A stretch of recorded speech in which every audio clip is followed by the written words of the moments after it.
Assalomu alaykum aziz obunachilarim, Begoyim oshxonasiga xush kelibsiz. Bugun sizlar bilan qirsillama ko'k somsa tayyorlaymiz. Marhamat tomosha qiling.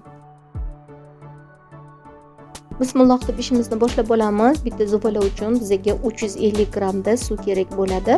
Ustiga 1 osh qoshiq atrofida tuz solib aralashtirib olamiz. Idishimizga taxminan 600 gramm elangan unni solib olamiz. Ustidan tayyorlab qo'yilgan nimoqopli suvni solib xamir qorishni boshlaymiz. Xamirni o'rtacha yumshoqlikda qorib olamiz. Agar un kerak bo'lsa, yana undan solib, xamirni zuvala holatiga keltirib olamiz. Ana endi xamirimizni tindirib olish uchun yarim soatga salofan tagida qoldiramiz. Endi bizga 170 gramm margarin kerak bo'ladi. Margarinni eritib olamiz. Mana xamirimiz tinib oldi. Endi buni o'rtacha yupqalikda qilib yoyib olamiz.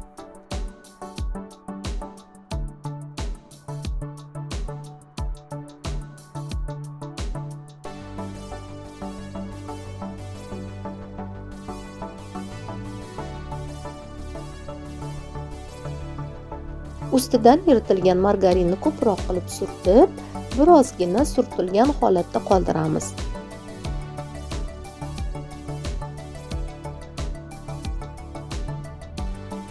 Xamirni rulet qilib o'rab olib, xolodilnikka 2-3 soatga olib qo'yamiz.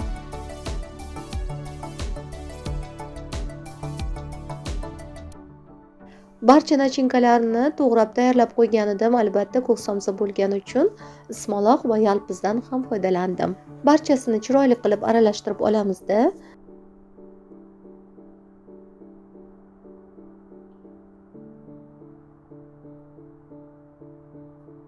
Xolodilnikda tinib turgan somsamizni xamirini bo'laklarga bo'lib olamiz.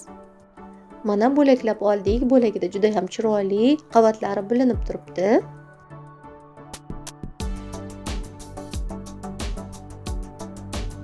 O'rtacha kattalikda yoyib, buni stakan yordamida tugamiz. Mana tugilishini sizlarga ko'rsataman. Xuddi shu uslubda juda ham chiroyli ravishda tugib olamiz.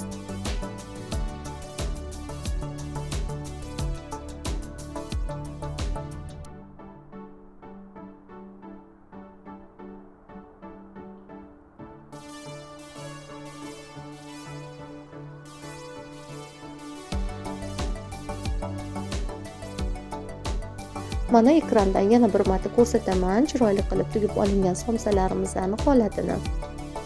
Mana tugilgan somsalarimizni patnosga terib oldik. Endi buni ustiga tuxum surtmasdan shundayligicha 150-160 gradus haroratda 35-40 daqiqa mobaynida chiroyli qizarguncha pishirib olamiz. Orada duxovkadan ham xabar oldik. Chirsillab juda ham chiroyli holatda somsalarimiz pishib turibdi.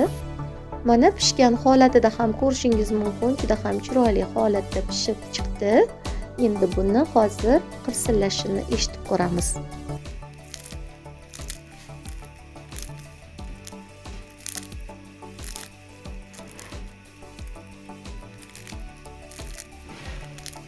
Azizlarim, mazali bo'lgan, sochni bo'lib pishgan bunday somsalarni albatta sizlar ham tayyorlab ko'ring.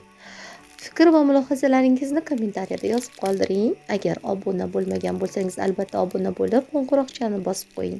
Kelasi videolargacha sizlar bilan g'oyibona didor qadar xayrlashib qolaman. Xayr, omon bo'ling.